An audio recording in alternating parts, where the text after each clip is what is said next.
Kızılcık Şerbeti yeni bölümünde neler olacak? Videomuza geçmeden önce Elif'e gıcık olanlar videomuzu beğensin, sayımızı görelim. Kızılcık Şerbeti'nden en güncel gelişmeleri takip etmek için ücretsiz bir şekilde abone olup bildirimleri açmayı ve hype atmayı unutmayın. Heyecanın bir an bile düşmediği bölümün ardından yeni bölümde nelerin yaşanacağını iyice merak etmeye başladık. İlk olarak son sahnenin devamında nelerin yaşanacağıyla videomuza başlayalım. Başak ve Fatih'i neler bekliyor?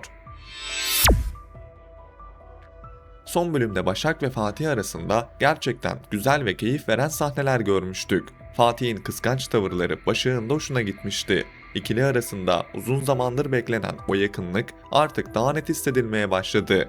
Ancak tam her şey biraz daha yoluna giriyor derken boşanma gününün gelip çatması işleri yeniden karıştırdı. Nitekim boşanma gününe birlikte giden ikilinin arabası bir anda durduruldu. Fatih bayıltıldı ve Başak kaçırıldı. Bölüm biter bitmez de hepimiz aynı soruyu sormaya başladık. Başak'a bir şey olacak mı ve bu işi kim yaptı? Yeni bölümde Başak'ı Fatih'in kaçırttığını ve burada tamamen kendi kurduğu bir planın devrede olduğunu göreceğiz. Fatih boşanma davasını iptal ettirmek ve artık duygularını saklamadan Başak'a olan aşkını itiraf etmek isteyecek. Yani korkutucu görünen bu olayın arkasından romantik bir hamle çıkabilir. İlk anda Başak'ın çok sert tepki vereceğini ve ciddi anlamda korkacağını düşünüyorum. Ama işin aslı ortaya çıktığında Fatih'in bunu kendisini kaybetmemek için yaptığını anlayacak ve duyguları değişecek. Hatta uzun zamandır Fatih'ten duymak istediği şeyleri sonunda duymasıyla beraber ikilinin arasındaki duvarlar iyice yıkılacak. Bence asıl kırılma da burada yaşanacak. Çünkü Başak ve Fatih bugüne kadar sürekli bir gelgit yaşadılar.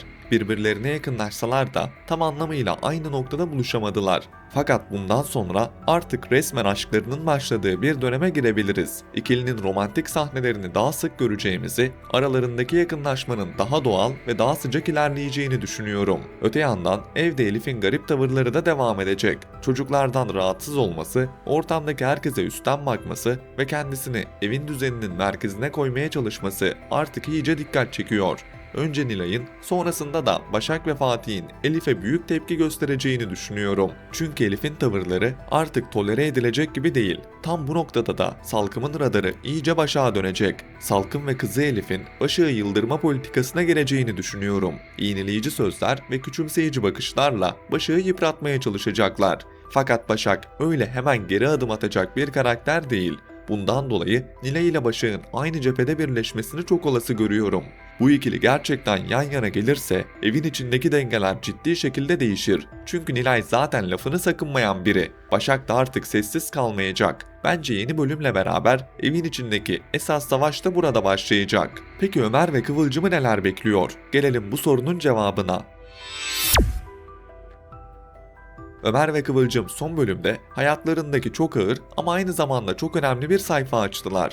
Bebeklerin karışması ve aylar boyunca başka bir bebeğe bakmalarının ardından nihayet kendi bebeklerine kavuştular. Bu elbette büyük bir mutluluk ama yaşanan travmanın etkisi bir anda silinecek gibi değil. Özellikle Kıvılcım'ın bu süreci atlatması biraz zaman alacak. Çünkü ortada annelik duygusunu sarsan çok büyük bir yara var. Bu süreçte baktıkları Kemal bebeği ziyaret eden Kıvılcım ve Ömer yine duygu dolu anlar yaşadı. Açık konuşmak gerekirse bu ziyaretlerin insani tarafı çok güçlü. Sonuçta aylarca büyüttükleri, bağ kurdukları bir bebekten söz ediyoruz. Onu bir anda yok saymaları zaten mümkün değil.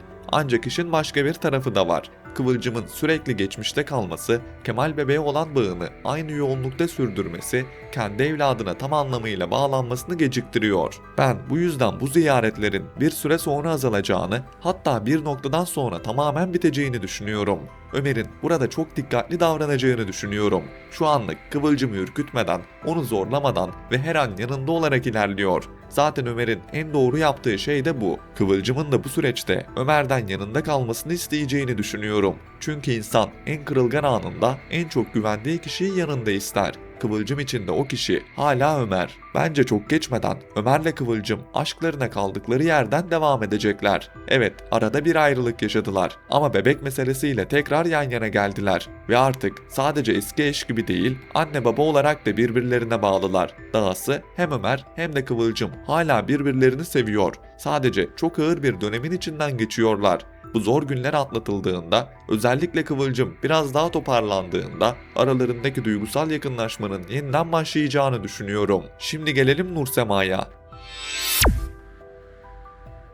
Nursema ve İlhami son bölümle beraber dünya evine girdi. Tam da bu yüzden bölümün devamında bu ikilinin daha fazla sahnesini görürüz diye bekliyorduk. Ama bölümün yarısından sonra Nursema ve İlhami cephesinde neredeyse hiçbir şey göremedik. Bu da doğal olarak yeni bölüm için merakı daha da arttırdı. Ben yeni bölümle beraber Nursema ve İlhami sahnelerinin yeniden öne çıkacağını düşünüyorum. Her ne kadar Nursema'nın kafa karışıklıkları tamamen bitmemiş olsa da verdiği kararın doğru olduğuna kendisine ikna etmeye başlayacağını düşünüyorum. Bu süreçte de İlhami'ye sığınacak. Nursema aslında uzun zamandır hayatında huzur ve güven arıyor. Sürekli kırıldığı, hayal kırıklığı yaşadığı ve yalnız hissettiği dönemlerden geçti. Bu yüzden de şimdi kendi yaptığı seçimin doğru olduğuna inanmak isteyecek. Yeni bölümde Nursema'nın ailesini iftara davet etmek istemesi de bence bunun bir parçası olacak. Hem yeni hayatını kabullendirmek hem de kendi kurduğu düzeni göstermek isteyecek.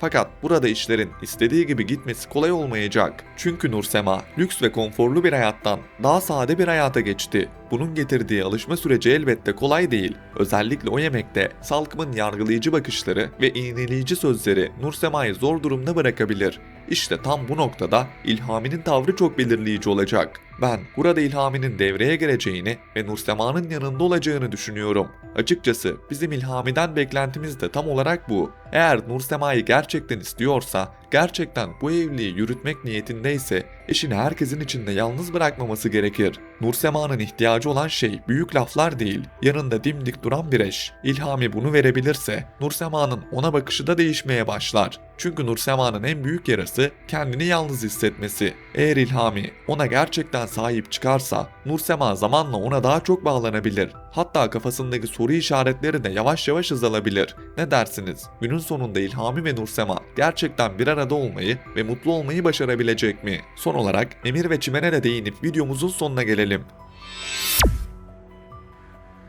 Çimen son bölümde Salkım'ın kötü sözlerine çok güzel cevaplar verdi ve uzun zamandır ilk kez bu kadar sert ve net bir Çimen izledik.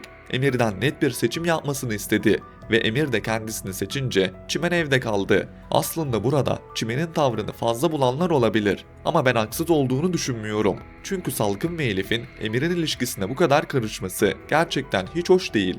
Çimen burada belki sert davranıyor ama kendi sınırlarını çiziyor. Fakat senaryo burada Çimen'i yeniden Salkım'la karşı karşıya getirecek gibi duruyor. Emir'in işlerinin bozulması nedeniyle bir süre Ünal ailesinin evine gitmeleri gündeme gelebilir. Eğer böyle bir gelişme olursa zaten var olan gerilim bambaşka bir seviyeye çıkar. Çünkü bu kez Çimen daha önce evden kovduğu Salkım'ın bulunduğu çatı altında yaşamak zorunda kalabilir. İşte o zaman Salkım ve Elif'in Çimen'e çok çektireceği kesin. Buradan da yeni bir drama çıkması kaçınılmaz olur. Üstelik bu mesele sadece Çimen'le de sınırlı kalmaz. Kıvılcım'ın kızını koruma refleksi devreye girer ve Kıvılcım'la Salkım'ı da sık sık karşı karşıya getirebilir. Zaten Kıvılcım böyle durumlarda geri duran biri değil, hele konu çocukları olunca çok daha sert bir tavır takınıyor. Bu yüzden yeni bölümde sadece romantik gelişmeler değil, aile içi cepheleşmelerin de iyice sertleştiği bir süreç bizi bekliyor olabilir.